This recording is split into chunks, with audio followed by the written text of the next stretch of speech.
time to talk about a franchise that I cherish from the bottom of my heart, and that is Sonic the Hedgehog. And why? Because the title of the video kind of indicates I'm going to talk about it. Now, as you probably all know, the series had a very successful trilogy on the Genesis. But after that, people consider Sonic to start declining big time.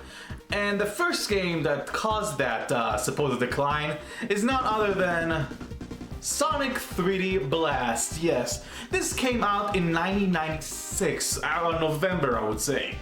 And to put things in perspective, this came out after Mario 64.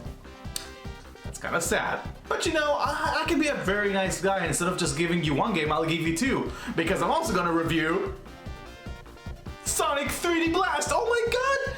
Am I insane? Am I reviewing two games in one? Yes, I am. But you're probably asking yourself, wait, aren't those two games exactly the same, only pretty much on different hardware? Yes, actually the answer is yes, they're pretty much the same game. But there are some differences that I will talk about. They look pretty okay. I don't understand why the name Blast though. Like Sonic 3D Blast doesn't make sense. Is it supposed to be a nod to the whole blast processing fiasco? So what's blast processing do? But I will say this, I mean, when you look at those, the covers are pretty cool on both of them. Unlike the European version, I admit they have a better name, which is Sonic 3D Flicky's Island, which makes more sense than Blast, but to say something about the cover though,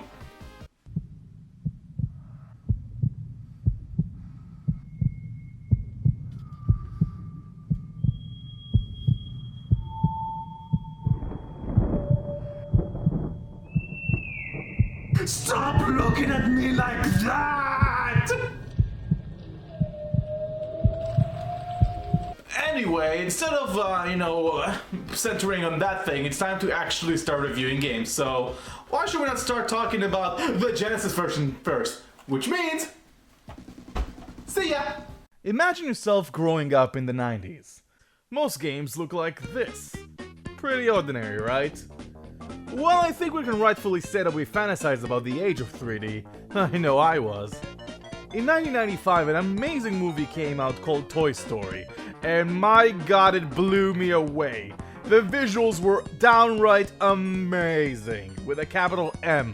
When you were a kid growing up in the 90s and you're introduced to this, your jaw dropped. I always imagined what would happen if Sonic was in 3D.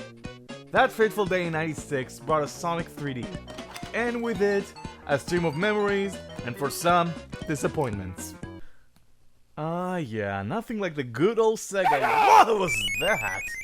God, this is as scary as that cover art! Okay, not as scary, but seriously, what's wrong with the classic Sega voice? It's not edgy enough? Though it can be used as a very good alarm. Sega! Sega! Sega! Sega! Sega! Sega!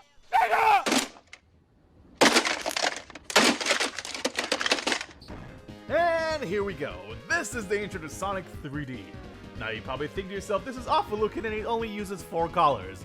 Well, you'd be right, but you have to realize, considering the many hardware limitations, this is a very impressive cutscene. And as a kid, it blew me away. I wish the entire game was like that. It is not. The story of this amazing game revolves around the Flickies. The Flickies are birds that go through giant rings to alternate dimensions. Dr. Robotnik, or Eggman, or Ekbotnik if you want to call him that way, wants to use their power and it's up to Sonic to free them and thwart his plans once more. Yeah, it's not gonna win any awards anytime soon, but it's a Sonic game. What do you expect, Mass Effect? What can you tell me about the Flickies? This game was made by Traveler's Tales, who prior to this game brought us a surprisingly fun Toy Story game for the Super Nintendo and Sega Genesis. Later on, they made other games like the Lego series and Sonic. No! Back to 3D Blast! Upon starting the game, you notice one obvious thing about it. It sports a top-down isometric view, and I have to say when I first played it, I didn't mind it too much. I actually like the fact I'm able to move in 8 different directions, and even the spin dash got its own button. Even all the springs and the loop-de-loops are here, so obviously it's gonna be a fun platformer, right? Right? think this is where I need to stop. See, Sonic 3D Blast isn't really a platformer. Sure, you can jump, but navigating through perilous platforms isn't what you really do. The stages are wide and spacious, and they don't really have any bottomless pits. They're rather enclosed and have a linear path. It has controls of a platformer, but the level design is more familiar to a puzzle game. This is because of the main objective of the game, the flickies. Eggbonik has Bannocs all around the map, and they need to be defeated in order to free the flicky that is stuck inside. Each section of the level has 5 flickies, and once they're all freed, they can be safely thrown into the giant ring at the end of the section so that you can move to the next one. If only the controls were a bit more responsive, it would have been easier. Playing a game when you move in 8 directions on a Genesis controller is a struggle, considering it doesn't even have an analog stick. It isn't precise, but thankfully the game isn't designed so much on precision. Mostly. The biggest problem starts with defeating the enemies. Because of the lack of precision in the controls, it is very hard to estimate the distance of a jump to where you land. Considering a lot of the enemies move, this leads to a lot of many uncomfortable scenarios where you get hit, and this will happen. A lot. Instead of jumping, I recommend rolling. Rather than spin dashing uncontrollably, pressing the button while moving will make Sonic invulnerable as long as he's rolled up to a ball. So there you go, you got a free tip. Yay. The problem is when you get hit, you don't just lose all the rings you have like in any other Sonic game, but you also lose the flickies you've collected thus far, so you have to collect them again. It's Baby Mario times 5. On top of that, there are 4 types of flickies. The blue and the pink one are usually pretty smart, following after Sonic and eventually catching up to him. The red one likes to jump like a jackrabbit all over the place, and thanks to the controls, it's very hard to get it.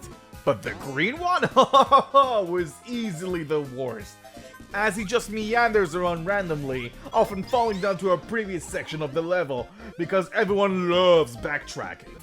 There's also a 5th type of flicky that is only available in Volcano Valley. When you destroy this demon Bannock, you find this.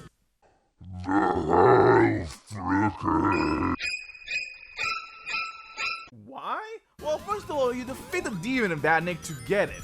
Second of all, it is all orange. And third, it's in a stage that is flooded with lava! Do I really need to say any more? Funny how the Bannocks themselves aren't even the biggest threat in the game. Oh, no, not the beast! Not the beast! Ah! But rather those annoying spinning cameras. And no, I don't know what their real name is, and I don't even care. So there's the snowman enemy that shoots to all 8 directions. You destroy it, you get the flicky inside, and everything is all hunky-dory. Well, you can destroy those cameras, and if you're in the range, they will not stop shooting at you. So if you lose a flicky next to one of them, enjoy those sound effects! There are some bonuses around the area that can really help out. In addition to the rings and the speed shoes and the invincibility, you can also collect Sonic icons, and if you collect enough of them, you get a continue. The game also brings back the fire shield from Sonic 3, which is essential when it comes to the game's fire hazards. The best item, and yet the worst in some ways, is the homing shield. This item of the gods not only protects Sonic, but also allows him to perform a homing attack. In a game like this, it is a godsend.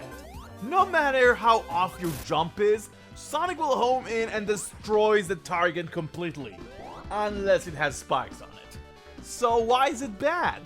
Because it shouldn't have been a power-up to begin with! Imagine playing Sonic Adventure without the homing attack. Sure, the controls are better, but hitting the enemies would be a lot harder. So it is an integral to have this as a permanent move, as a permanent attack. The homing shield only shows up 3 of the 7 stages overall, which is a major bummer because it's easily the best part of the game. I mean, nothing is like standing on the other side of a screen where an enemy crosses, jumping, and then whoopah! I could go like this forever. Whoopah! Whoopah! Whoopah! But now we get to the biggest design flaw of the game. Actual platforming segments. After you enjoy a session of twirling in Rusty Ruin,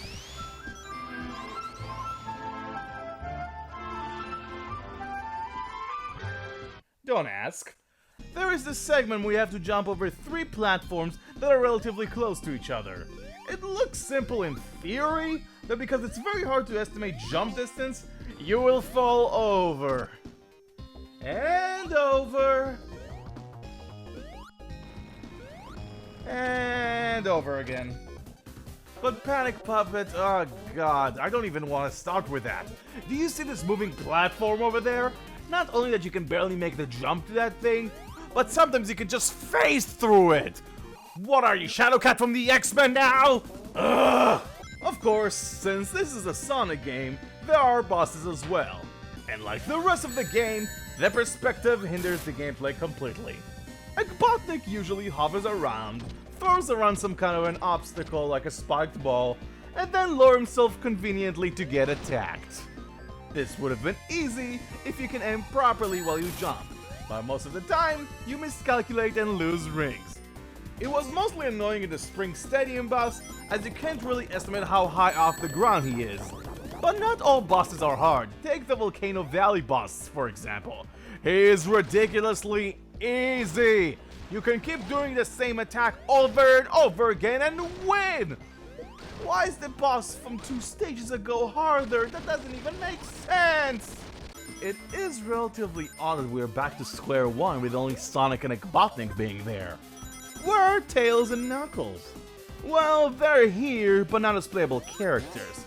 Sadly, in this game they save more as a conduit to the special stages. If you have 50 rings, they'll teleport you to the special stage. What is nice about it is even if you don't have enough, they'll store all the rings you've collected thus far and wait until you can get the remainder. So it's like a bank, but with no interest. The special stage design is very similar to Sonic 2. Collect enough rings until you reach the emerald. Well, this time around you're on a narrow bridge, which seems to be placed either over a lava pit or what looks like planet Earth. Very considerate of Tails and Knuckles to put Sonic in that situation. What if he falls? One of the problems of the special stages is the 3D effect. It gives me a headache, especially the quote-unquote Earth background, and how it scrolls makes me really dizzy. However, the biggest problem of the special stages is that the developers seriously dumbed down the difficulty. No matter what, the order of the checkpoints is always the same. Collect 50, 100, and then 150. Easier, right? Yes, too easy. In fact, in many cases I find myself having 150 rings even before reaching the second goal, leading to a much deserved scoff. Really? On top of that, considering Tails and Knuckles are appearing on each act, and each level has 2 of them, that means you can nab all the emeralds by the second level. Yes, that fast.